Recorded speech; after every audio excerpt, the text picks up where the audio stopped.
Hey everyone, how's it going? Today I want to take a look at the Boost Force by ZTE. This phone is on Boost Mobile, and this phone's been out for a couple of years, and I got it for a good price. So I thought I'd try it out, see how I liked it, and I used it for like maybe 2 days, and I'm gonna give you my initial thoughts and review of this phone.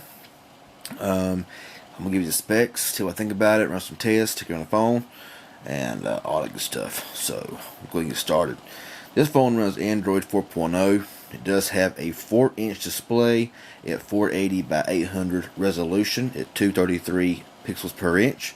It's got a 5 megapixel camera on the rear with an LED flash. It does record 720p HD and has a 1.2 megapixel front facing camera.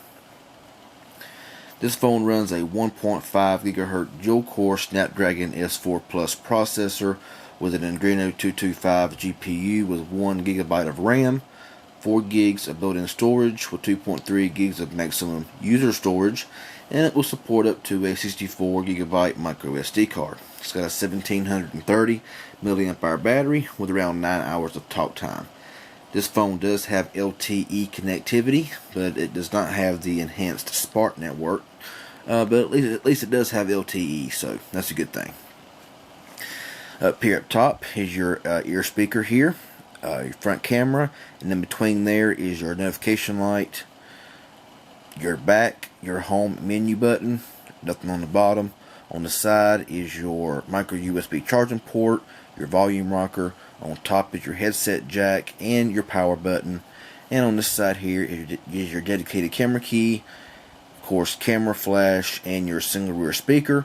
The battery is removable, and the micro SD card is also under the battery door, but you don't have to remove the battery to access it, so that's a good thing.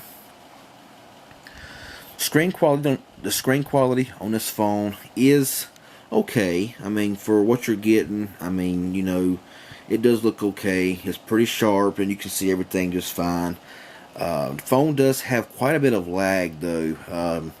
You might not can tell it now, but there is times this phone is just slow, and it has a noticeable lag to it.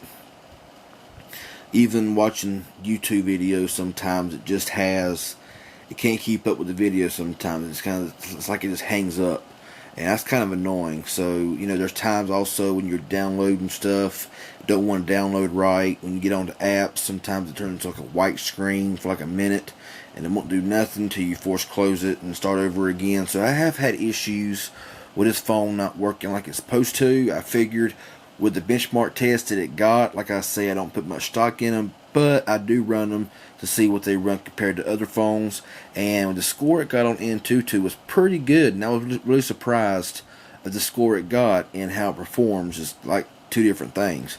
So the score it got was 20,563, which is pretty impressive because, you know, there's some new phones with newer processors that don't score that, you know, on the lower end device side of things. And even in performance here, it does show general performance 60%, game performance also 60% of high performance, and battery performance 50% of average performance. And I gotta be honest with you, I don't agree with any of them. I mean, to be honest, it's just a low end device that really has some issues. I've not really played any games on it yet. I'm going to do that later on, see how the gameplay on it works and how response is and everything. Looking at quadrant here, the speed that it ran last on here was 5,257, which of course is not the greatest score, but it is on par for what, you know, the processor and everything is on this phone. So anyway, text messaging. You would think that the keyboard is small on this phone compared to the screen size, but it's not. It's got a pretty good sized keyboard on it, and it's really easy to type on. Pretty generic, standard looking, but it does do the job, and it does have good autocorrect, and so it's a pretty nice phone to text on, type on, if you have smaller hands. Go in here and look at some of the storage. Like I say, it does have 2.4 gigs available to user, and I got so far 1.65 gigs left, and I can't even download a big game with that because, you know, there's games out now that's that or more. So these kind of phones right here are kind of bad if you want to do gaming, stuff like that. Like I said though, call quality on this phone is acceptable. I wouldn't say it's the best. I have heard better. Reception is great on this phone. I have really never used a ZTE phone that got as good reception as this phone here does. I can get 3, sometimes even 4 bars of service in my immediate area, whereas other phones may get 1 to 2 on a good day. So this phone really does get out good. No drop calls, no fades. It just really has a really strong signal to it, and everything. But like I said, call quality is sort of, you know, it's sort of hit and miss. It does sound good, but it's got a muffled sound to it, and it just don't sound the greatest sometimes. Camera, it does have a pretty nice looking camera on it. Of course, it ain't the best, but for taking, you know, front facing camera is, you know, is okay for taking, you know, the occasional picture for if you take selfies, stuff like that.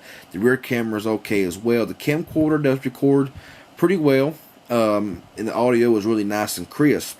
The only problem is you got a tick in the audio. It's kind of annoying, but maybe that's just my phone. Maybe the other ones don't do it. I don't know. But you know, all in all, like I say, you know, this phone is okay for a low-end device. It does run Android 4.0.4. I was hoping this phone would at least have an update to 4.1 Jelly Bean, but I doubt. The phone's 2 years old. I really doubt it's going to get that now.